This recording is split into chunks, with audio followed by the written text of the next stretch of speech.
أعوذ بالله من الشيطان الرجيم بسم الله الرحمن الرحيم ginnaaw bu ñu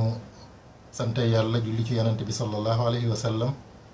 ñu ngi ziyaar al cheikh Seydil Makhtar di ko ñaanal mu yàgg fi lool ànd ak wér di ñëw rek bëgg a waxtaan ci ñaari mbir ci lu gàtt bu njëkk bi mooy mbirum góor jigéen te muy mbir moo xam ne mu yées la doon mbir moo xam ne ab yonent tere na ko aw nitam soxnaam sa àndoon ca ña ko doon def yàlla da koo alakaale te ne leen yàlla alake ñoom liñ def muy ñaawte foo xam ne ñoo ko njëkk a def waaye yàlla mbugal ne leen mbugal moo xam ne ñoom la ko njëkk a mbugal loolu nag yàlla nañ ci yàlla musal te fegal nu seenu ay te nit ñi xeex ko ci melukaan wu nekk ak fànn gu nekk te moo di xool xale yi ak programme yi ñuy seetaan ak ci seenum col ba ca des mooy wàllu caricature yi nga xam ne dafa am ñu def ko ci cheikhul xadimu rasul cheikh Ahmadou Bamba mu doon mbir moo xam ne mbir mu metti la doon mbir mu tiis doon mbir moo xam ne it ak yabaate daf cee feeñ waaye nag ci wàll tubaab yi moom bu ñu nee tubaab nag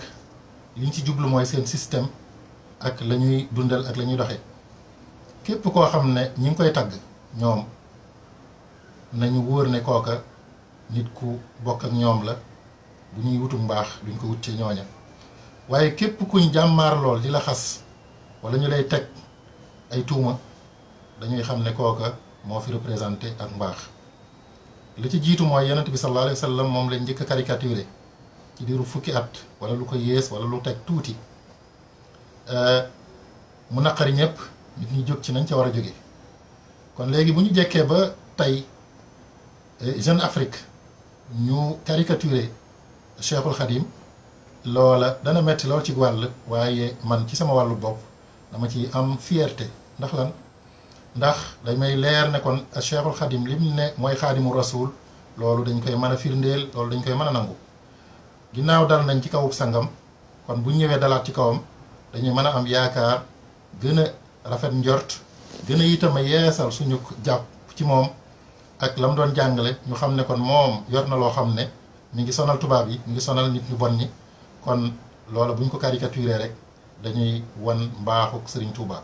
ndax lépp luñ ne baax na loola mën nañ ca am sikki sàkka waaye lépp luñ ne bon na nag nañ xam ne loola moom lu baax a ngi noonu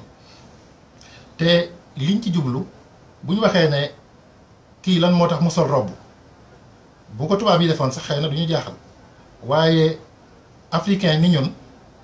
wax loolu bu ñu ko defee dañoo yabaate te ñoo ko tey ndaxte bu ñu xoolee ci wàllu ngóor jigéen gi ñu doon wax yonent bi dafa tere góor guy nuru nuru lu jigéen tere itam jigéen guy nuru nuru lu góor waaye ci wàllu col kenn ku nekk ak aadaam am na yoo xam ne nit ñi dañ ko fay sol mu doon yëfi góor waaye boo demee ci feneen mu nuru fa yëfi jigéen ci misaal ci sous-région bii rek am na fi ay ñuy tuddee buur wala lañ koy tuddee ci seeni dëkk muy ay njiit